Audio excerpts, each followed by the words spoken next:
नमस्कार। Tool kit मामले में गिरफ्तार दिशा रवि की जमानत याचिका पर आज सुनवाई के बाद कोर्ट ने फैसला सुरक्षित रख लिया है। अदालत में दोनों पक्षों की ओर से दलीलें पेश की गईं और अदालत ने दिल्ली पुलिस से तीखे सवाल पूछे।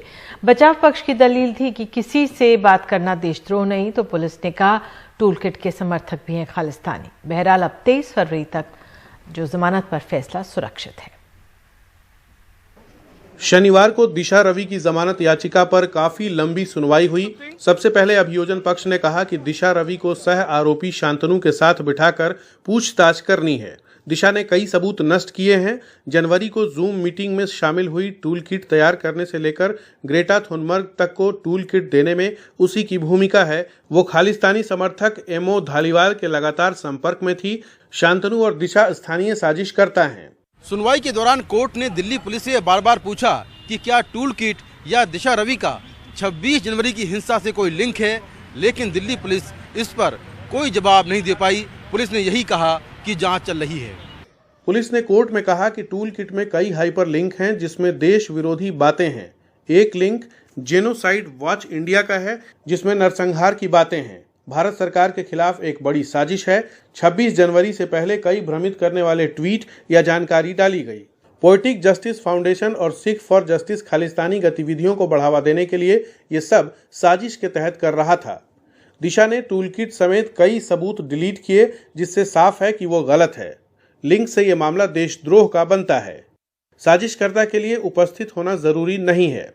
इस पर जज ने पूछा कि क्या एमओ धालीवाल या पोएटिक फॉर जस्टिस प्रतिबंधित हैं। वहीं बचाव ने कोर्ट में कहा कि दिशा किसानों के मुद्दे पर नेक काम के लिए जुड़ी, उसका किसी खालिस्तानी से कोई लेना देना नहीं है। किसी देश विरोधी से महज बात करना देश विरोध नहीं है। अपनी बातें किसी प्लेटफॉर्म पर रखना अपराध नहीं है। दिल्ली में हिंसा करने वालों से उनका कोई लिंक नहीं। हिंसा में गिरफ्तार किसी व्यक्ति ने नहीं बताया कि उसने टूल किट पढ़कर ऐसा किया है। हिंसा के लिए संयुक्त किसान मोर्चा ही जिम्मेदार है। दिशा रवि के वकील ने कहा कि समस्या यह है कि मैंने ग्रेटा थुनबर्ग से बात की और उन्हें एक ट्वीट के द्वारा किसानों के मुद्दों का समर्थन करने के लिए राजी किया, खालिस्तान आंदोलन के बारे में नहीं। पुलिस ने आखिर में कहा कि टूल किट में नरसंहार के बारे में वेबसाइट का लिंक देशद्रोह की तरफ इशारा करता है। दिशा के वकील ने कहा कि ये वेबसाइट भारत सरकार ने आज तक प्रतिबंधित नहीं की है। दिशा रवि की जमानत याचिका पर करीब 3 घंटे सुनवाई चली।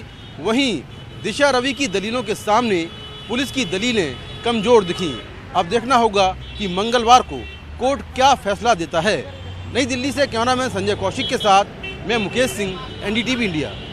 किसान आंदोलन के बीच महापंचायतों का दौर जारी है। कांग्रेस महासचिव प्रियंका गांधी ने 15 दिन में 3 महापंचायतें की। आज मुजफ्फरनगर में महापंचायत की, जहां से राकेश टिकैत आते हैं।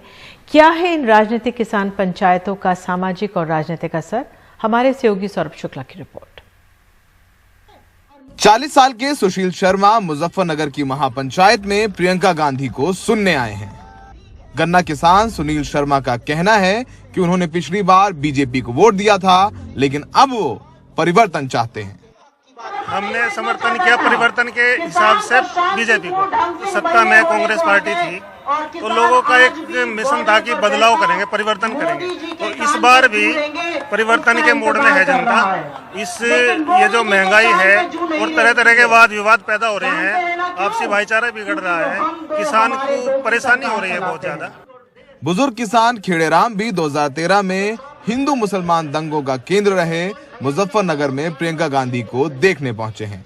उनका कहना है कि बीजेपी सरकार हिंदू और मुसलमान में बांटती है और साथ ही साथ गन्ने का भुगतान नहीं हुआ है। जो ये झूठ बोलते हैं तबाही कर दी है इन्होंने। इन लोगों ने मतलब जो 14 दिन के लिए पेमेंट के लिए कहा था गन्ने के लिए, 14 दिन के बजाय इन्होंने 1.5 साल पिछले पेमेंट को लिया, वो भी पूरा नहीं हुआ है। किसान परेशान है और उसे पैसा नहीं मिल रहा है। प्रियंका गांधी को भी पता है कि पश्चिमी उत्तर प्रदेश में किसानों के बीच गन्ने का भुगतान एक बड़ा मुद्दा है, इसलिए उन्होंने अपने भाषण में गन्ने के भुगतान को सीधे प्रधानमंत्री से जोड़ा कि प्रधानमंत्री जी ने अपने लिए दुनिया में भ्रमण करने के लिए 2 हवाई जहाज खरीदे और उन 2 हवाई जहाजों की कीमत 16,000 करोड़ रुपए है। आपके गन्ने के भुगतान से ज्यादा उनके पास अपने 2 हवाई जहाजों को खरीदने के लिए पैसे हैं, लेकिन आपके देश भर के किसान के भुगतान के लिए पैसे नहीं हैं। 2013 के मुजफ्फरनगर दंगों के बाद लोकसभा और विधानसभा चुनावों में बीजेपी ने पश्चिमी उत्तर प्रदेश में क्लीन स्वीप किया था। यहां तक कि अपने गढ़ में भी चौधरी अजीत सिंह और जयंत चौधरी को हार का सामना करना पड़ा था। लेकिन अब सूरत बदल चुकी है। प्रियंका गांधी की महापंचायत में आई भीड़ इस बात की तस्दीक करती है। प्रियंका गांधी ने पिछले 15 दिनों में ये तीसरी किसान महापंचायत पश्चिमी उत्तर प्रदेश में की है। शामली, बिजनौर और आज मुजफ्फरनगर। उनको पता है कि अगर राजनीतिक विरासत या राजनीतिक खोई हुई जमीन वापस पानी है तो किसानों को टटोलना जरूरी है, क्योंकि पश्चिमी उत्तर प्रदेश से राकेश टिकैत भी हैं। इससे पहले चाहे वो चौधरी चरण सिंह रहे हों, उसके बाद राकेश टिकैत के पिता रहे हों, सबका जन्म यहीं हुआ, सबकी कर्मभूमि यही रही। इसीलिए वो बार बार पश्चिमी उत्तर प्रदेश पहुंच रही हैं और कोशिश यही है कि किसानों के जरिए आगे आने वाले विधानसभा चुनाव में कांग्रेस को वापस से यूपी में खड़ा किया जाए। सहयोगी पवन कुमार के और दिलशाद के साथ मुजफ्फरनगर से सौरभ शुक्ला, एनडीटीवी इंडिया। पश्चिम बंगाल बीजेपी युवा मोर्चा की महासचिव पामेला गोस्वामी को गिरफ्तार किया गया। पामेला को कोकेन रखने के आरोप में गिरफ्तार किया गया। उनके पर्स और कार से पुलिस ने कोकेन बरामद की। इस मामले में प्रबीर कुमार डे नाम के एक और शख्स को गिरफ्तार किया गया, जो पामेला के दोस्त और बीजेपी युवा मोर्चा के सदस्य हैं। जिस वक्त ये बरामदगी हुई उस वक्त प्रबीर भी कार में थे। घटना कोलकाता के पौष इलाके न्यू अलीपुर की है, जहां पामेला की कार की तलाशी में 100 ग्राम कोकेन बरामद की गई और कार में सवार पामेला और प्रबीर को पुलिस ले गई। इसके बाद पामेला ने आरोप लगाया कि पुलिस ने उसे फंसाया। वहीं इस मामले में बीजेपी और तृणमूल ने एक दूसरे पर आरोप प्रत्यारोप किया है।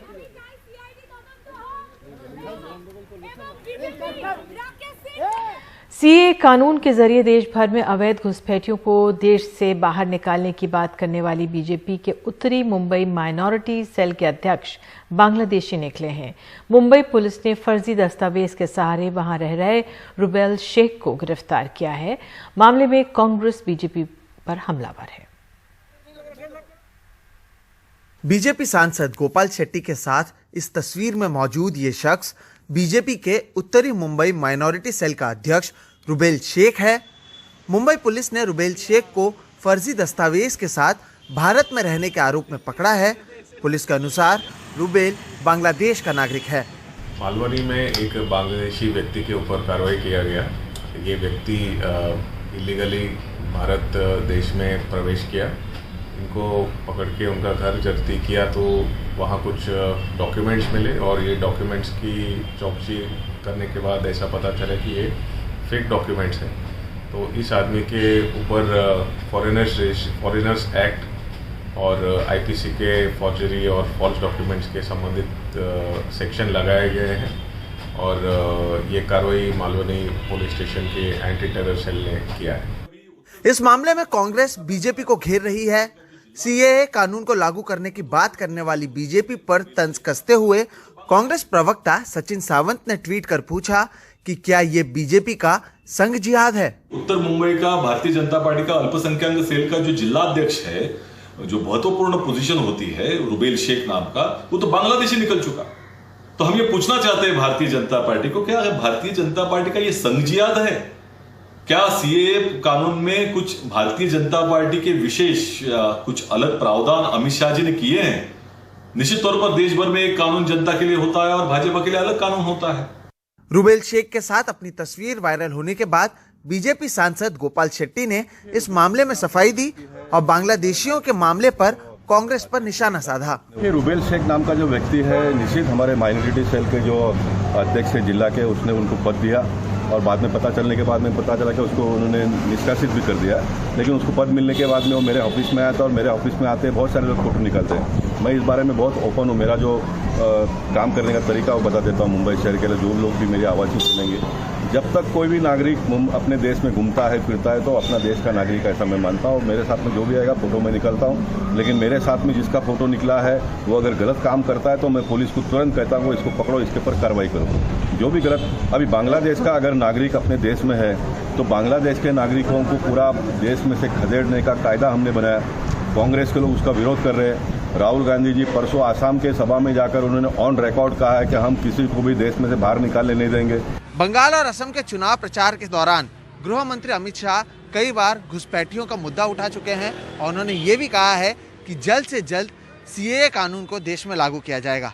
लेकिन जिस तरह से अब बीजेपी के ही एक कार्यकर्ता को बांग्लादेशी घुसपैठी होने के आरोप में गिरफ्तार किया गया है, उसे देखकर लगता है कि देश में इस कानून को लागू करने से पहले शायद बीजेपी को अपने ही पार्टी के कार्यकर्ताओं पर इसे लागू करना पड़ेगा।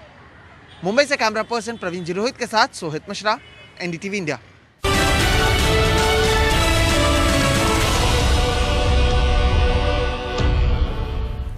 पेट्रोल डीजल की कीमतों में लगातार 12वें दिन भी इजाफा हुआ है। आज दोपहर 39 पैसे प्रति लीटर और डीजल 37 पैसे प्रति लीटर महंगा हो गया है। वहीं भोपाल और जयपुर में बढ़ती कीमतों के खिलाफ विरोध प्रदर्शन हुआ। लगातार 12वें दिन पेट्रोल की कीमतों में इजाफे के खिलाफ मध्य प्रदेश और राजस्थान में सरकार के खिलाफ विरोध प्रदर्शन हुआ। मुंबई में पेट्रोल के दाम 97 रुपए प्रति लीटर पहुंच गए, जबकि मध्य प्रदेश के कुछ इलाकों में प्रीमियम पेट्रोल 102 रुपए प्रति लीटर मिल रहा था। प्रमुख महानगरों में तेल के दाम 90 रुपए से ज्यादा हो गए हैं और जनता की जेब पर बहुत असर पड़ रहा है। पेट्रोल का दाम बढ़ने से घर का पूरा बजट हिल गया। अब 15 से 14 हजार रुपए की तनख्वाह में आदमी हर चीज ये चीज अफोर्ड करना बड़ा मुश्किल हो गया। झूठ फैलाया है। बुधवार को प्रधानमंत्री नरेंद्र मोदी ने भारत की जनता पर बढ़ते बोझ के लिए 85% आयात पर निर्भरता को दोष दिया, तो तेल मंत्री धर्मेंद्र प्रधान ने बढ़े दामों का दोष उन देशों को दिया जो तेल का उत्पादन करते हैं। शनिवार को निर्मला सीतारमण ने इसे कठिन मुद्दा बताते हुए कहा कि केंद्र और राज्य दोनों को इस पर बात करनी होगी। But it is a matter of fact that both the center and the states will have to talk. It's no good if just, moral high ground is gained by the center by saying, right, I bring down the excise to zero, I'm not taking anything from you, go about buying your petrol and diesel. I can do that if I have a certain guarantee that my revenue foregone will not be an opportunity for somebody else or anybody else to get into the space and say, I will gain that. सरकार चाहे जो भी दलील दे, लेकिन petrol diesel की बढ़ती कीमतों को लेकर कांग्रेस ने भी सरकार पर जमकर निशाना साधा। 2014 से अब तक मोदी सरकार ने पेट्रोल डीजल पर टैक्स बढ़ाकर, आपको मालूम नहीं होगा, 21,50,000 रुपए कमाए। मैं पूछना चाहती हूँ, कहाँ गया वो पैसा जिसका हक है, जो दिन रात इस देश के लिए काम करता है, जो अपने पसीने से अपने खून से इस देश को सींचता है, उसको क्यों नहीं मिला है ये पैसा? नौजवान को क्यों नहीं मिला? रोजगार क्यों नहीं दिया? आम आदमी यही सवाल पूछ रहा है कि ये बोझ कब कम होगा। Bureau report, NDTV India. Madhya Pradesh के खरगोन में जिला अस्पताल से इंसानियत को शर्मसार करने वाली तस्वीर सामने आई। यहां इलाज के लिए आई एक महिला को गार्ड 300 मीटर घसीटते हुए ले गया और सड़क पर लाकर छोड़ दिया। इस घटना ने सोशल मीडिया पर तूल पकड़ लिया। इसके बाद सिविल सर्जन ने गार्ड को हटाने के आदेश जारी किए। और इसी खबर के साथ एनडीटीवी इंडिया में फिलहाल अभी के लिए इतना ही, लेकिन खबरों का सिलसिला जारी रहेगा। बने रहिए हमारे साथ। नमस्कार।